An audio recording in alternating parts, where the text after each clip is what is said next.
ലൈംഗികാരോപണത്തെ തുടർന്ന് കോൺഗ്രസിൽ നിന്ന് സസ്പെൻഡ് ചെയ്യപ്പെട്ട രാഹുൽ മാങ്കൂട്ടത്തിൽ സഭയിൽ വന്നില്ല. വ്യക്തിപരമായ കാരണങ്ങൾ ചൂണ്ടിക്കാട്ടിയാണ് വിട്ടുനിന്നത്. ഇന്നലെ അന്തിമോപചാരം അർപ്പിച്ച സഭ പിരിഞ്ഞുവെങ്കിലും ഇന്ന് രാഹുൽ വന്നാൽ കാര്യങ്ങൾ അത്ര സുഗമമാകില്ല എന്ന് പ്രതിപക്ഷത്തിന് അറിയാം. അതിനിടെ കസ്റ്റഡി മർദ്ദനത്തിൽ ഉത്തരവാദികളായ പോലീസുകാരെ പിരിച്ചുവിടാത്ത വിഷയം സഭ നിർത്തിവെച്ച് ചർച്ച ചെയ്യണമെന്ന് അടിയന്തര പ്രമേയ നോട്ടീസ് നൽകി റോജി എം ജോൺ ആവശ്യപ്പെട്ടു. പ്രശാന്ത് കൃഷ്ണ വിവരങ്ങളുമായി ചേരുകയാണ്. പ്രശാന്ത്, പ്രതിപക്ഷം ഈ സഭാകാലത്ത് ഉന്നയിക്കും എന്ന് കരുതി ഏറ്റവും ഗൗരവമായ വിഷയം ഈ കസ്റ്റഡി മർദ്ദനങ്ങളുമായി ബന്ധപ്പെട്ട വിഷയമാണ്. റോജി എം ജോൺ അതുമായി ബന്ധപ്പെട്ട നോട്ടീസും നൽകിയിരിക്കുന്നു. പരിഗണിക്കാനുള്ള സാധ്യത എത്രയാണ്? മധു, ഈ ശൂന്യവേളയ്ക്ക് തൊട്ട് മുൻപ് ചോദ്യോത്തരവേള കഴിഞ്ഞ ഉടൻ തന്നെ ചില അനുശോചന ഈ കഴിഞ്ഞ സഭാ കാലയളവുകൾക്കിടയിൽ മരണപ്പെട്ട നേതാക്കൾക്കും മറ്റ് പ്രമുഖർക്കുമുള്ള അനുശോചനമാണ് ഇപ്പോൾ നടന്നുകൊണ്ടിരിക്കുന്നത്. ഇപ്പോൾ ശൂന്യവേളയിലേക്ക് കടന്നിരിക്കുന്നു. റോജി എം ജോൺ ആണ് ഇപ്പോൾ പ്രതിപക്ഷത്ത് നിന്ന് കസ്റ്റഡി മർദ്ദനത്തിൽ ലോക്കപ്പ് മർദ്ദനത്തിലുള്ള ദൃശ്യങ്ങൾ പുറത്തു വന്നിട്ടും കുറ്റക്കാരായ പോലീസുകാരെ പിരിച്ചുവിടുന്നില്ല എന്ന വിഷയം അടിയന്തര പ്രമേയമായി കൊണ്ടുവന്നിരിക്കുന്നത്. ഈ വിഷയം ഇപ്പോൾ സ്പീക്കർ നിയമസഭയിൽ ഈ പ്രമേയം വായിച്ചുകൊണ്ടിരിക്കുകയാണ്. പ്രതിപക്ഷത്തിൻ്റെ നോട്ടീസ് വായിച്ചുകൊണ്ടിരിക്കുകയാണ്. എന്തായാലും ഈ നോട്ടീസ് ഇതിന് മറുപടിയായി മുഖ്യമന്ത്രിയാണ് മറുപടി പറയേണ്ടത്. മുഖ്യമന്ത്രി ഇന്നിപ്പോൾ ഇത് ചർച്ച ചെയ്യാം എന്ന് തയ്യാറാകുമോ എന്നതാണ്. അതോ ഒറ്റപ്പെട്ട വിഷയമായി കണ്ട് ഇതിനെ വിശദീകരിച്ച് അടിയന്തര പ്രമേയ നോട്ടീസിന് അനുമതി നൽകാതെ അടിയന്തര പ്രമേയ നോട്ടീസിന് സർക്കാർ ഇന്നിപ്പോൾ സ്പീക്കർ അനുമതി നൽകുമോ എന്ന കാര്യമടക്കം ഇപ്പോൾ അറിയാനിരിക്കുന്നുള്ളൂ. എന്തായാലും ചർച്ചയ്ക്ക് വഴങ്ങുകയാണെങ്കിൽ, അല്ലെങ്കിൽ ചർച്ചയ്ക്ക് സർക്കാർ തയ്യാറാകുകയാണെങ്കിൽ സർക്കാരിന് ഇതിന് ഒളിക്കാനില്ല. മാത്രമല്ല, ഇത് ഏത് ചർച്ചയ്ക്കും തയ്യാറാണ്. ഇപ്പോൾ മുഖ്യമന്ത്രി മറുപടി പറയുന്നു. ഒരു കാര്യം വ്യക്തമാണ്. ഇന്നിപ്പോൾ ചർച്ചയ്ക്ക് സർക്കാർ തയ്യാറായില്ലെങ്കിൽ വലിയ തോതിലുള്ള പ്രതിഷേധം ഇന്നിപ്പോൾ പ്രക്ഷുബ്ധമാകും സഭ എന്ന കാര്യത്തിൽ സംശയമില്ല. കാരണം ദൃശ്യങ്ങൾ പുറത്തു വന്നിരിക്കുന്നു. ദൃശ്യങ്ങൾ പുറത്തു വന്നിട്ടും ഈ ലോക്കപ്പ് മർദ്ദനത്തിന് നേതൃത്വം നൽകിയ പോലീസുകാർ, ഉദ്യോഗസ്ഥർ, SHOമാർ അവരെല്ലാവരും ഇപ്പോഴും പല സ്റ്റേഷനുകളിലും ജോലി ചെയ്യുന്നു. ചിലരെ സസ്പെൻഡ് ചെയ്തിട്ടുണ്ടെങ്കിൽ പോലും സർക്കാർ ഇതിൽ വളരെ നിസ്സംഗഭാവം പാലിക്കുന്നു എന്ന വിഷയം ഉയർത്തിക്കൊണ്ട് വലിയ പ്രതിഷേധം ഇന്നിപ്പോൾ നിയമസഭയ്ക്കകത്ത് ഉയർത്താനുള്ള ചർച്ചയ്ക്ക് തയ്യാർ ഉണ്ടോ?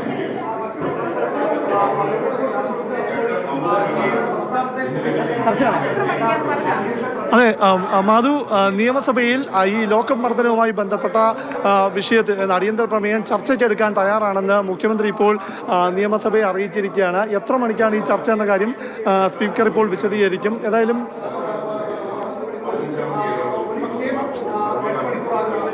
ചർച്ചയ്ക്ക് തയ്യാറാണ് എന്ന് തന്നെയാണ് മുഖ്യമന്ത്രി വിശദീകരിച്ചിരിക്കുന്നത്. അതായത് പ്രതിപക്ഷം കൊണ്ടുവന്നിരിക്കുന്ന നോട്ടീസ്, റോജി എം ജോൺ കൊണ്ടുവന്ന നോട്ടീസ് ഇപ്രകാരമാണ്. അത് ഞാൻ ആ നോട്ടീസിൻ്റെ ഉള്ളടക്കം തന്നെ വായിക്കാം. യൂത്ത് കോൺഗ്രസ് ചൊവ്വന്നൂർ മണ്ഡലം പ്രസിഡന്റ് സുജിത്തിനെ കുന്നംകുളം പോലീസ് അതിക്രൂരമായി മർദ്ദിക്കുന്ന വീഡിയോ അടക്കം സംസ്ഥാനത്ത് പോലീസ് ലോക്കപ്പ് മർദ്ദനത്തിൻ്റെ നിരവധി പരാതികളും ഞെട്ടിക്കുന്ന തെളിവുകളും പുറത്തു വന്നിട്ടും കുറ്റക്കാരായ പോലീസുകാരെ സർവീസിൽ നിന്ന് പിരിച്ചുവിടുന്ന അടക്കമുള്ള നടപടികൾ സ്വീകരിക്കാൻ സർക്കാർ തയ്യാറാകാത്ത നടപടി സഭ നിർത്തിവെച്ച് ചർച്ച ചെയ്യണമെന്നാണ് റോജി എം ജോൺ ആവശ്യപ്പെട്ടത്.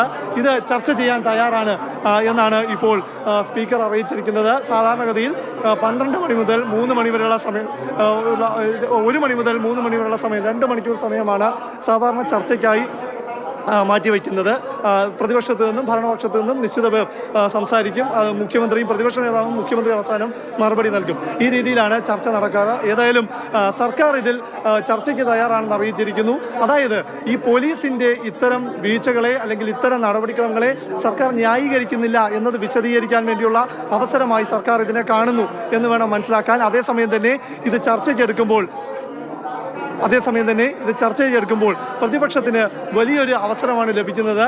സംസ്ഥാന പോലീസിൻ്റെ ഇത്തരം ലോക്കപ്പ് മർദ്ദനങ്ങൾ, അതുപോലെ തന്നെ പോലീസിന്റെ പീഡനങ്ങൾ, ഇതെല്ലാം കൂടുതൽ തുറന്നു കാട്ടാൻ ചർച്ചയിൽ സർക്കാരിന് അവസരം കിട്ടും. ആദ്യ അടിയന്തര പ്രമേയത്തിൽ തന്നെ അനുമതി ലഭിക്കുന്നു എന്നൊരു സവിശേഷത കൂടി ഉണ്ടാവുകയാണ്. മാത്രമല്ല, ഇപ്പോൾ ഈ വിഷയങ്ങൾ ഉന്നയിക്കുക എന്നുള്ളതാണ് പ്രതിപക്ഷം. കഴിഞ്ഞ ദിവസം പ്രതിപക്ഷ നേതാവ് തന്നെ പറഞ്ഞതാണ്, കസ്റ്റഡി മർദ്ദന കേസുകളാണ് ഈ സഭയിൽ ഞങ്ങൾ ഏറ്റവും പ്രധാനമായി ഉന്നയിക്കുക എന്നുള്ളത്.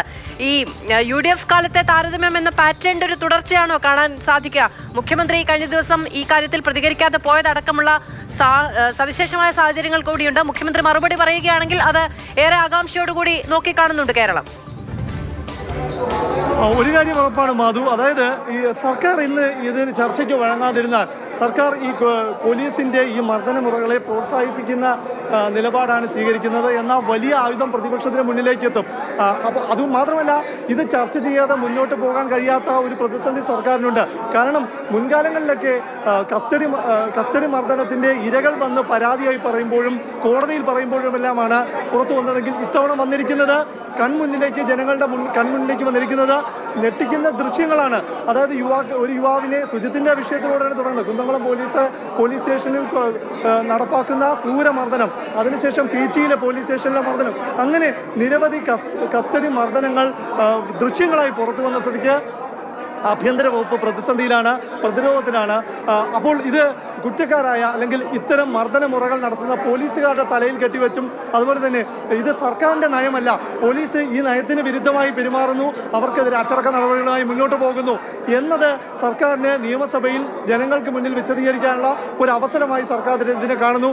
അതേസമയം തന്നെ പ്രതിപക്ഷത്തിനാകട്ടെ ഈ വിഷയം സർക്കാർ ചർച്ചയ്ക്ക് തയ്യാറാകുമ്പോൾ സർക്കാരിനെതിരായ കൂടുതൽ അല്ലെങ്കിൽ സർക്കാർ ഈ വിഷയം പുറത്തു വന്നതിന് ശേഷവും സ്വീകരിച്ച നടപടി മതിയാകില്ല, അല്ലെങ്കിൽ അത് കുറ്റക്കാരെ ശിക്ഷിക്കുന്ന തരത്തിലല്ല. കാരണം കുന്നംകുളത്തെ കസ്റ്റഡി മർദ്ദനത്തിൽ 4 പോലീസുകാർക്ക് നേരെ, 4 ഉദ്യോഗസ്ഥർക്ക് നേരെ സസ്പെൻഷൻ നടപടി മാത്രമേ നടപ്പാക്കിയിട്ടുള്ളൂ.